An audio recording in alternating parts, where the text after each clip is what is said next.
Hello and welcome to Behind the Numbers. I'm Philippa Lamb, and today we're talking about tourism taxes. Why are they being introduced in some British cities? How useful are they? And what do local people make of them?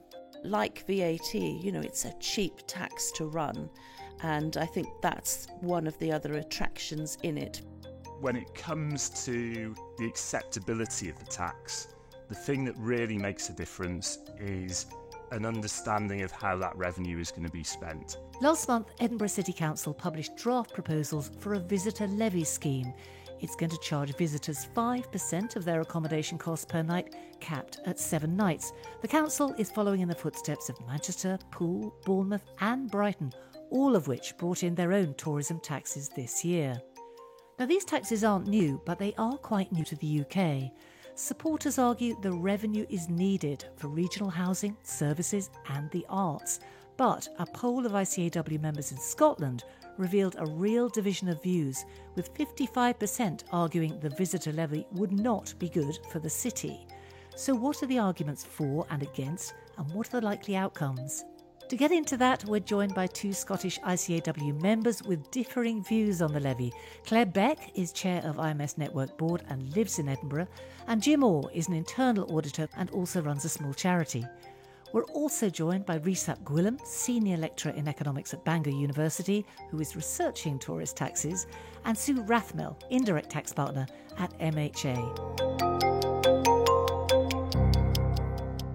Hello, everyone. Hi. Hello. Hello. Claire, you are Edinburgh-based. I'm going to start with you. I know you have some reservations about the levy. What are your key concerns? My first concern is it fair? Are we, by having a percentage-based 5%, treating the different businesses fairly?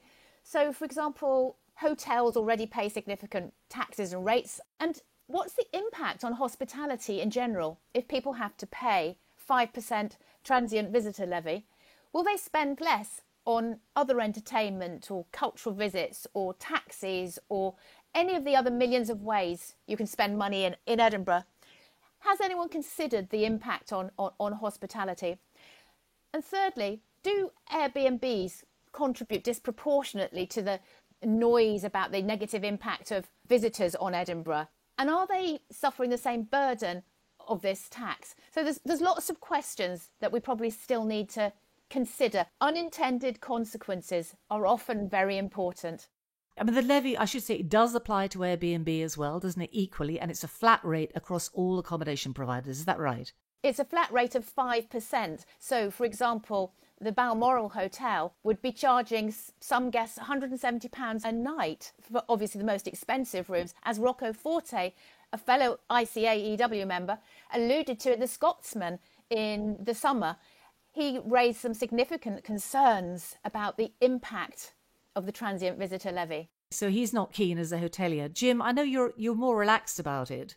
Where do you see the benefits? It really originated in an era of falling budgets and a frozen council tax in Edinburgh, and it was seen as a way to get more money to improve the city further. Especially, I think there's a feeling that the festival and the culture sector is suffering a lot in Edinburgh, and there was a hope that some of the money could go into assisting that sector, and also some of the housing pressures that the tourism brings, Airbnb and others, and all the gap sites in Edinburgh now become hotels rather than affordable housing complexes. So there's a hope that that might be solved as well. And I think it's more about, in an era of falling budgets, the city has a lot of needs around keeping the streets clean, keeping the cultural sector alive, even things like public toilets. There's been a programme of closing public toilets because they're no longer disabled accessible anymore, and visitors and all sorts of people really need these things. So I think it's seen as an opportunity to keep the city thriving and livable and meeting the expenditure that's needed.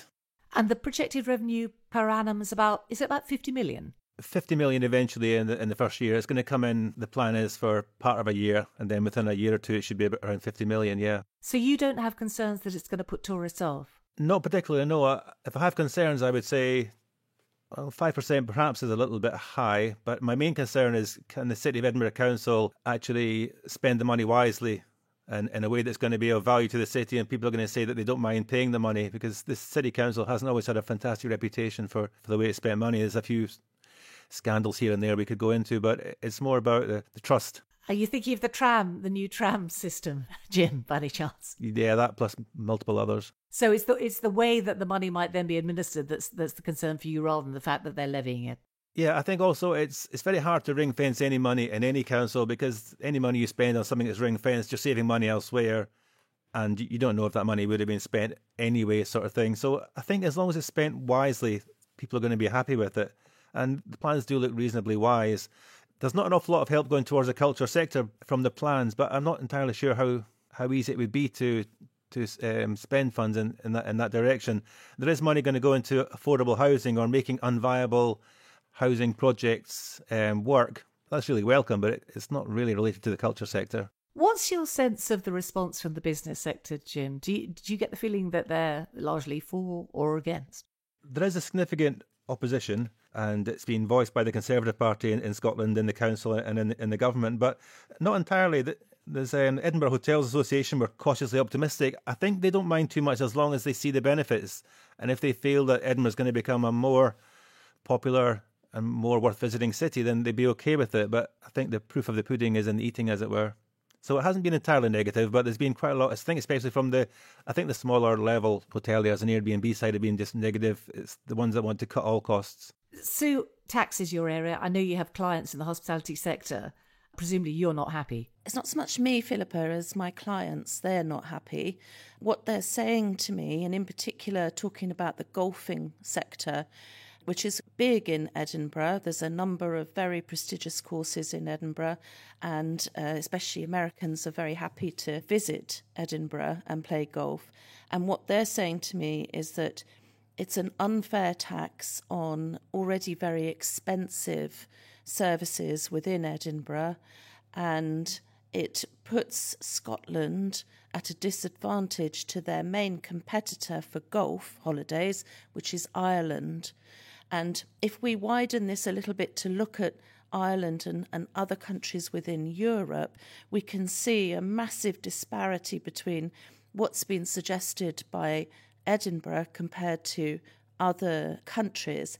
And it is higher than most other countries. Like, for example, some of the cities within Europe, they charge by night, by person. Sometimes it's a percentage, sometimes it's a fixed amount. But I think the main point that I want to make, Philippa, is VAT. So in this country, we have a fairly high rate of VAT at 20% and no reduction for the tourist sector. We did have, during COVID, we had a reduced rate of VAT of 5%, then 12.5%, and then it went back up to 20%.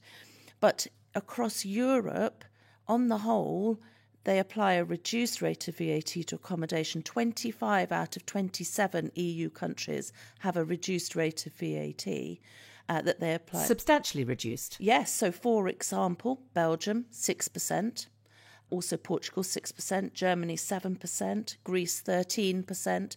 So, a lot of them are less than half of what is being charged here in the UK, and the UK government has consistently ignored calls by the tourism sector within the country for a lower rate of VAT, which would help them. And of course, we mustn't forget that we're still recovering from the impact of COVID, and hotels couldn't open, there could be no holidays for long periods of time.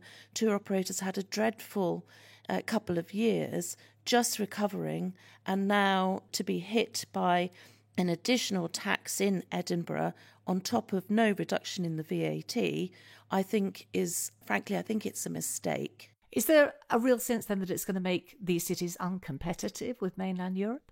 Yes, I think so. I mean, if I can give you an example, Paris just recently doubled its tourism tax in advance of the Olympics. And now if you're looking at 5-star accommodation, it's a whopping €10.73 per person per night. But even that, compared to Edinburgh, once you've added the VAT on top, you'd be paying €243 for a €200 room in Paris, whereas in Edinburgh you're paying €252, so even more expensive than Paris. And Portugal, for example, that same €200 room would cost you €226 when you've included VAT and the tourism tax. I think that shows the difference here and how uncompetitive I think Edinburgh is making itself. Rhys, I know you've studied this in depth. Give us your take on this, because these aren't new, are they? I mean, we've had tourism taxes for a long time in various parts of the world, the US, I think, and Europe. Yeah, can I just come back to Sue's point first of all? I think she's absolutely right to highlight VAT. She's absolutely correct that across Europe we see lots of jurisdictions where the accommodation sector has a lower rate of VAT than the standard rate. But I think it's important that we caveat that by thinking that it's not just VAT and tourism taxes that are levied on the accommodation sector, but there are also corporate income tax, property tax, employers' social security contributions. And we did a piece of work for Welsh Government on this, looking at the tax system in Wales and a number of comparator economies in the rest of Europe. And when you take all of those taxes in the round, essentially we analysed what the total tax wedge was on, so we took an exemplar of a £1 million turnover hotel. So Wales, and you can read across to the rest of the UK because Wales is pretty similar in terms of its tax system. Wales was in above average, but wasn't an outlier. So the overall tax wedge at present is not really out of line. Where Wales and the rest of the UK is an outlier is when it comes to micro enterprises. So coming back to Claire's point earlier about Airbnbs, well, if somebody owns and manages maybe one or two Airbnbs, chances are that they are going to come in underneath the VAT threshold.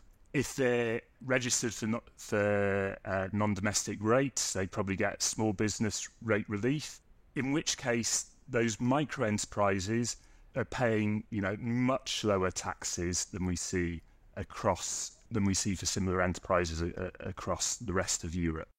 I can see Claire nodding, because this plays to the point you were making, Claire, that it disproportionately benefits Airbnb.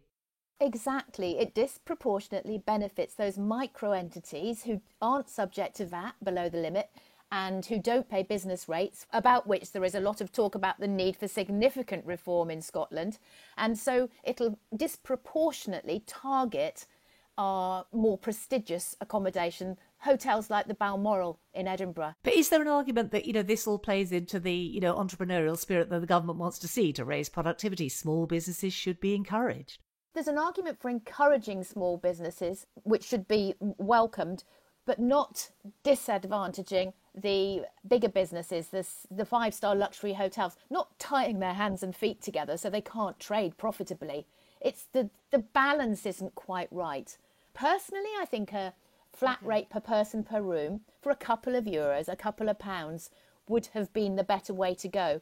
If we have to stick with the percentage rate, which has been passed as law, then perhaps we should consider a lower percentage, which brings it more in line with other countries. Rhys, tell us a bit more, because you're the expert on this, I think, on how these schemes have played out in other countries over the long term. Tourism taxes are popular, they're common across the world, particularly in Europe. If we look at the EU nations, 18 out of 27 currently have some form of tourism tax, maybe not across the whole country, but in certain destinations. There's plenty of them in North America as well and elsewhere in the world. They don't always take the form of an overnight stay tax. So if you go to New Zealand, for example, you'll pay an arrivals tax essentially when you arrive in the airport, and that covers you, so it only impacts on international visitors. But there are various types of tourism taxes around the world, and I guess, there are some commonalities, but they're also incredibly varied, both in terms of the tax themselves, how those taxes are raised, but also in terms of how the revenues are spent, whether those revenues are hypothecated to particular activities or whether they just go into the general pot. But do they tend to sustain? I mean, I think the earliest one I saw mentioned was 1910. Have towns and cities introduced them and then thought this isn't working, or do they generally persist because the feeling is actually this is revenue, this is good? Okay, so I think that's the taxe de séjour in France you're talking about, which has been in place for over a century. Now that's relatively rare that there's such long history, but we've got examples in the United States that go back to the 1970s, 1980s. They tend to be quite cheap, don't they? $1 a night, that sort of thing. I mean, again, there is variety, and you see different rates for different types of accommodation. So if you look into France, for example, we see examples where differently rated hotels pay different rates, different types of accommodation. So hostels will have much lower rates, campsites lower again. So there is variety. Sometimes they're percentage rates, sometimes they're pound and pence rates. So big variety, I think, across. But you're right to say that they're generally modest in scope. Do you have a sense of what works best? Because as you say, there's a multiplicity of ways of doing this. Some of them have been putting it to the test for a long time. I think it's really popped up in the last 20 years, hasn't it? Certainly in Europe and now increasingly in the UK. But is there a model that seems to work better than others? The evidence that we saw is that when it comes to the acceptability of the tax, the thing that really makes a difference is an understanding of how that revenue is going to be spent. And so, unlike most other taxes, there tends to be reasonably high levels of hypothecation, that the tax revenues are spent specifically to either mitigate externalities, so external costs that are caused by the tourism sector, or in order to support the tourism sector, either through promotion and marketing.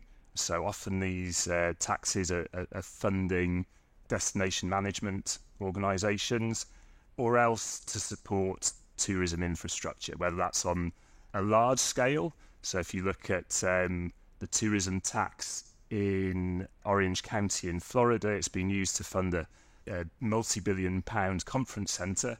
But what we tend to see in Europe is things on a more modest scale, so maybe signage, maybe the upkeep of facilities such as public toilets that get used by tourists.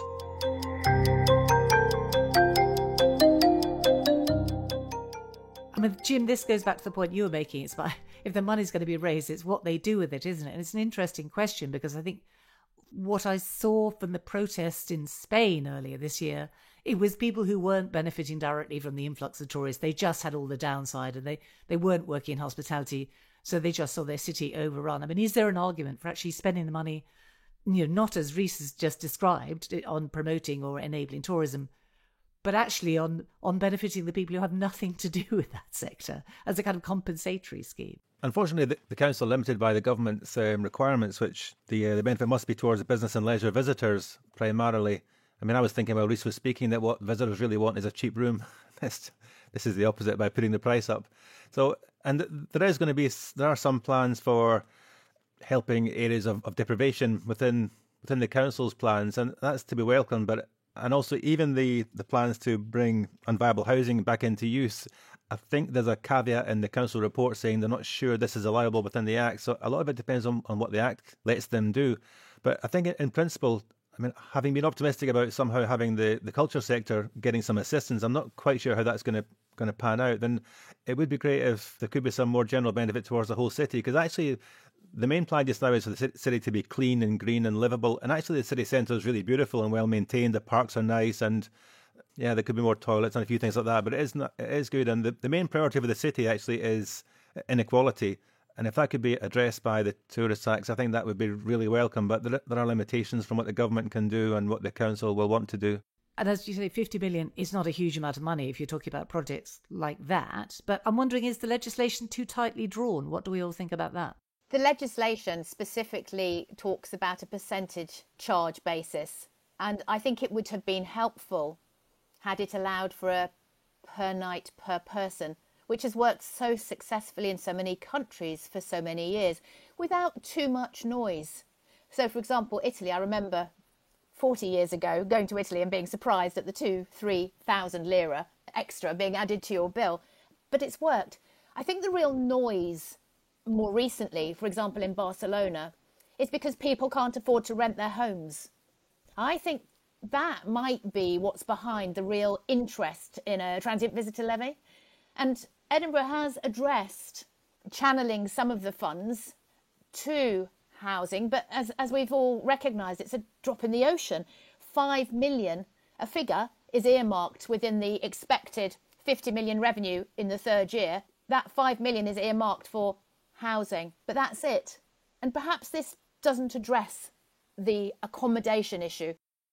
What do we think, going back to implementation, about, I think recent Sue mentioned different levels of charge for different sorts of business. Do we think that's a better way? Should it be a flat rate? I think it's fairer if it's either a separate rate for different grades of accommodation. Like, for example, in Edinburgh, campsites are not going to be included in the levy. So, you know, if you dare, you could go and camp in Edinburgh rather than staying in a hotel there.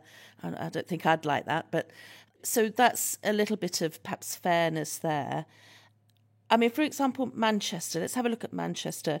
£1 per room per night is what they're charging. I mean, that's a whole different story, isn't it? Much, much cheaper. Hugely less, isn't it? They've brought in £2.8 million in the first year. Nothing really compared to the 50 million expected in Edinburgh. You know, these taxes, generally speaking, they're never removed. They only ever go up. Personally, I think it should have started at a lower rate at the beginning with some space to be amended, you know, even increased over a period of time once people have accepted that it's there and have agreed with what it's being used for. And presumably that's the Manchester idea, is it? Because that rate is so low and the revenue generated is so tiny, it sounds barely worth administering. So presumably that the idea is that it will step up and up.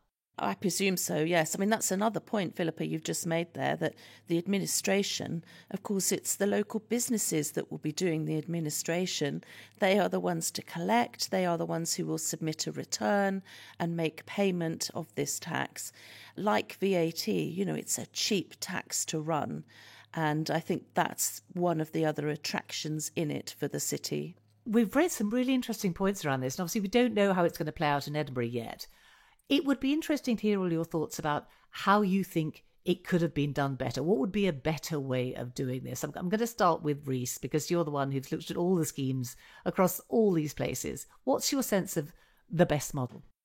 I guess I'm learning a lot about Edinburgh through talking with those who are on the ground there at the moment. It seems to me that maybe bringing it in more gradually at a lower rate would have been a good way to start, so that you could then assess the impact of that as it was rolled out.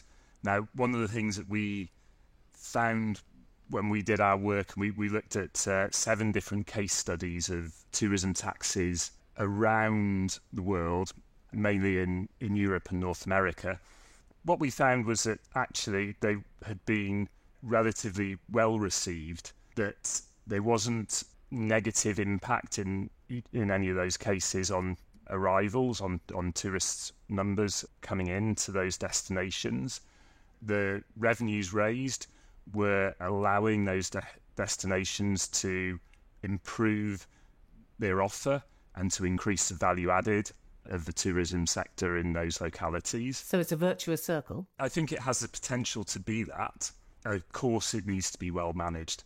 And I guess the thing that one of the conclusions that we came to was that although we spoke to a lot of people and got a lot of evidence, what we didn't find was any systematic assessment of the impact of these taxes in any of the destinations that we looked at. So one of our recommendations to Welsh Government is that when this does get implemented in Wales, we're about 12 months behind Scotland in doing this.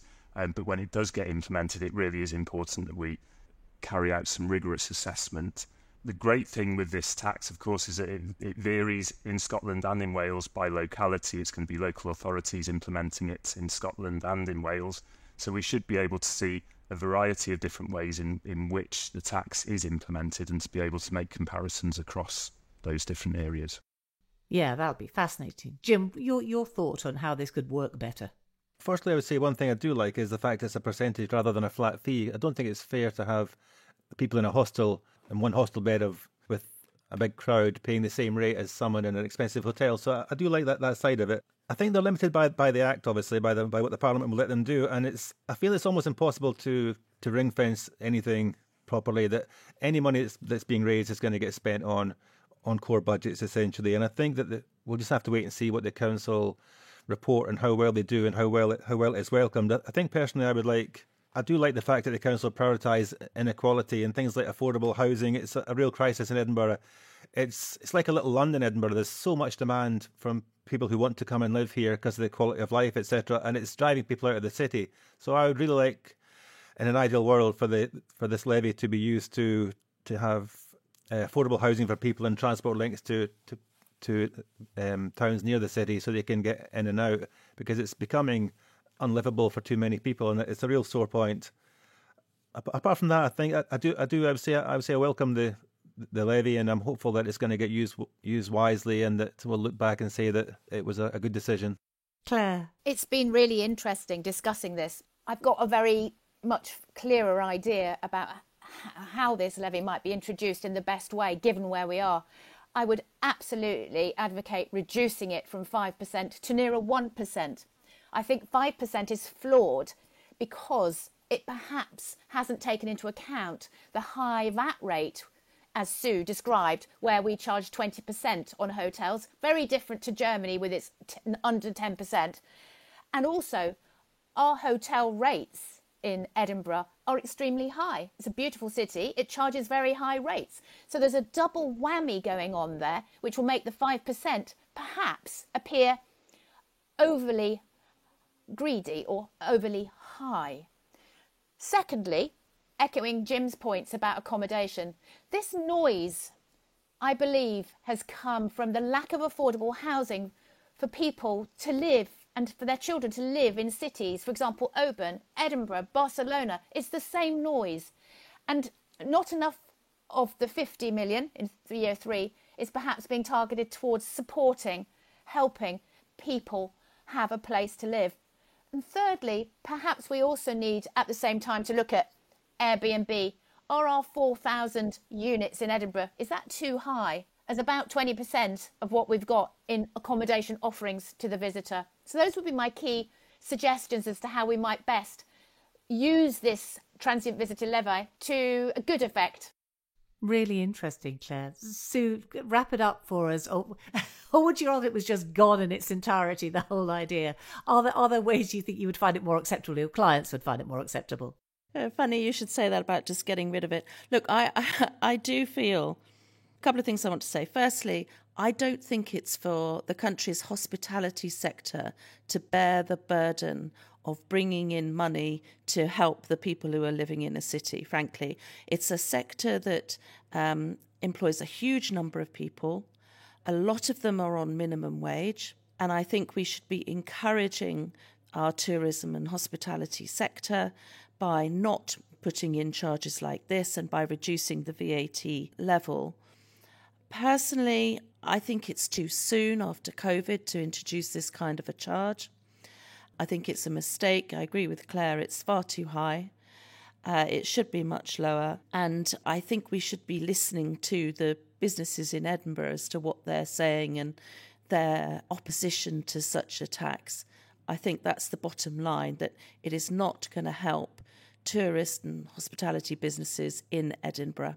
Well, if Rhys has his way, I guess we'll know, won't we? Because there'll be proper research done into the outcomes of all this. Did you have a final point, Rhys? I see you got your hand up. I think I was just going to agree with Claire that a lot of the dissatisfaction with the tourist industry that we've seen over recent years, and we've seen the protests in the Balearics and in Catalonia, 2 places where they do currently have tourism taxes already in place because of the growth in Airbnb and that type of accommodation in particular. And maybe, a tourism tax is a bit of a blunt tool to address that particular problem.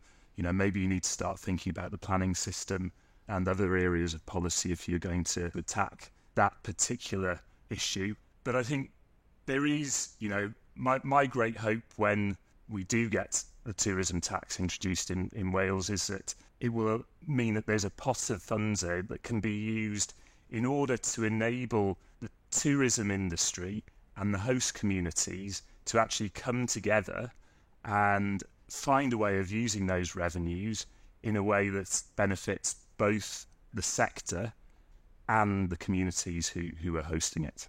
I think we're going to have to revisit this in a couple of years, aren't we, and see how it all actually plays out. But thank you all very much indeed. It was great to have such expertise in the room and such diversity of views. Thank you. Yeah. Thank you. Thank you. That is it for this month. Check back with us in early October for the next Accountancy Insights. And at the risk of banging the drum until everyone is sick of hearing it, listening to these podcasts counts towards your CPD. So if you listen on the ICAW website rather than your phone app, you can just click the Add CPD tool each time you listen, and that is that. So if you haven't already tried it, give it a go with the next episode. Meantime, please rate, review and share this episode and subscribe to the whole series on whichever podcast app you like best. We're keen for the podcast to reach as many accountants as possible, and every single rating does help that to happen. So thank you very much for taking a moment to do that. Thanks for being with us.